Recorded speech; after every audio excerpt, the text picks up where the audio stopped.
Welcome to the Moshe Torah podcast for Parshas Berashis. Join us as we explore the weekly Parsha, uncovering valuable insights and striving to become the best versions of ourselves through Musar teachings. In this week's Parsha, we encounter one of the Torah's most tragic stories, the account of Kayin and Hevel. After Hashem rejects Kayin's offering while accepting Hevel's, we see the following pasuk: V'yomer Kayin el Hevel, achiv vayihi b'hayosam soda v'yakam Kayin el Hevel, achiv v'yargehu. And Kayin spoke to Hevel his brother, and it came to pass when they were in the field that Kayin rose up against Hevel his brother and killed him. This is Perek Daled Pasuk Ches. The Torah leaves us with a puzzling gap. What exactly did Kayin say to his brother? The Targum, Yonasan ben Uziel, fills in this critical detail, and what he reveals is amazing. Kayin denied the existence of a creator and rejected any concept of reward or punishment in the world to come. This wasn't just an argument that escalated into violence, it was a complete theological collapse. Think about that for a moment. This is Kayin we're talking about. This is the first person who brought a korban, someone who communicated directly with Hashem like a Navi, a true Eved Hashem who understood the essence of sacrificial service. How could such a person fall so far and so fast? The question becomes even more urgent when we connect it to another devastating spiritual collapse that occurs much later in the Torah. After the Cheta Egel, Hashem tells Moshe, Soru maher min haderech asher tzivisem osu lehem egel masecha v'yishtachavu lo v'yizbechu lo v'yomru eila elokecha Yisrael asher ha'olucha me'eretz Mitzrayim. They have turned aside quickly from the way which I commanded them. They have made themselves a golden calf and have worshipped it and sacrificed to it and said, This is your God, O Israel, which brought you up from the land of Egypt. Rav Chaim Shmuelevitz asks what should strike us as an impossible question. How was it possible for the Yetzer Hara to bring Bnei Yisrael down so catastrophically after they had reached such tremendous spiritual heights? These were the people who had just received the Torah at Har Sinai. They had experienced the splitting of the Am Suf, the Mon from Shemayim, and heard the voice of Hashem himself. How could they fall to worshiping a golden calf? To answer this profound question, Rav Chaim takes us back to our original story about Kayin. Let's look more carefully at what happened in that moment. The Torah tells us, Ve'el Kayin ve'el minchaso lo sha'a v'yichar la Kayin ma'od v'yiplu panav. Kayin and his offering Hashem did not accept, and Kayin was very angry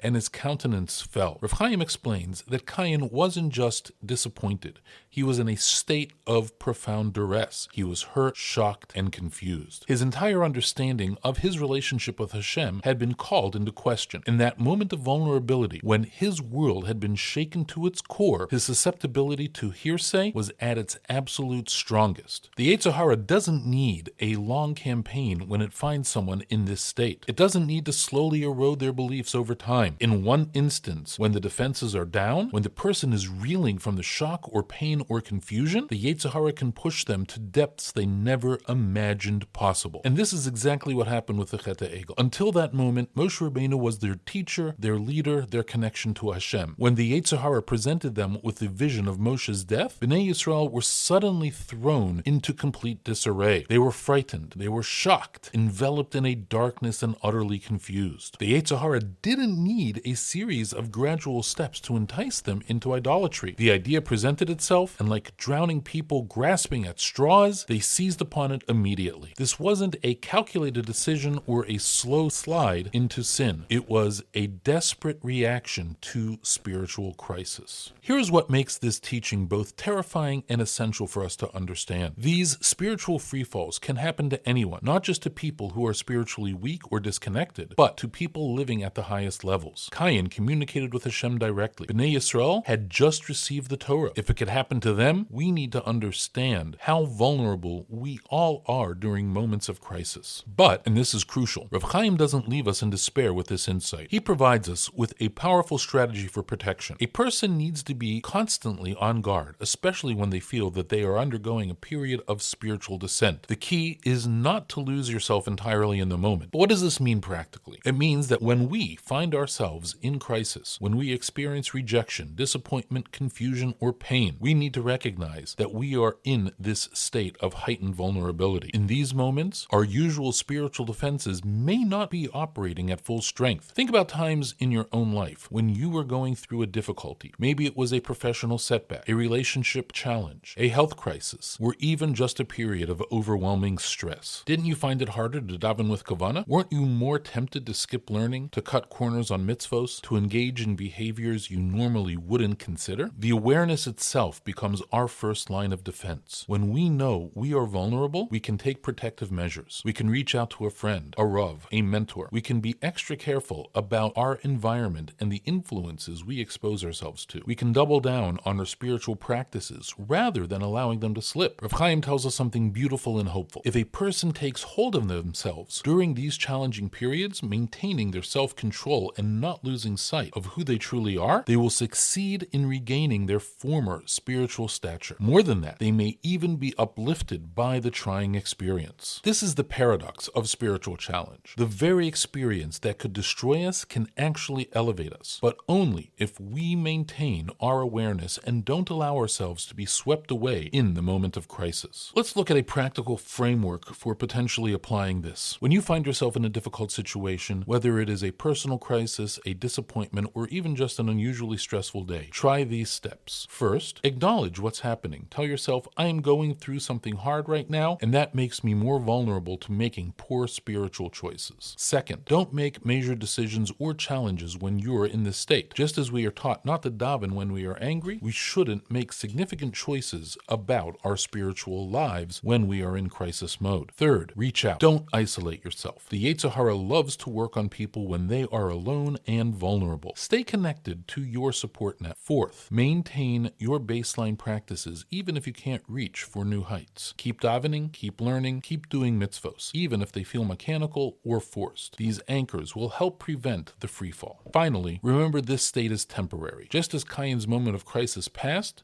just as Bnei Yisrael's panic about Moshe's disappearance eventually was resolved, your difficult period, Be'ezras Hashem, will pass as well. This is the key to get through it without causing spiritual damage. The story of Kayin and Hevel is tragic, but it doesn't have to be our story. The sin of the Egel HaZahav was catastrophic, but the Jewish people recovered and entered Eretz Yisrael. We too can navigate our moments of crisis without experiencing complete spiritual collapse. As we begin this new yearly cycle through the Torah, let's internalize this crucial lesson from Rav Chaim Shmuelevitz. Understanding our vulnerability during times of stress isn't pessimism, it's wisdom. And with that wisdom, we can protect ourselves and emerge from our challenges not just intact, but actually stronger and more elevated. Thank you for joining us for this episode of the Musar Torah podcast. Until next time, may we all merit the strength and awareness to navigate life's challenges without losing sight of who we truly are and who we can become. Have a good Shabbos.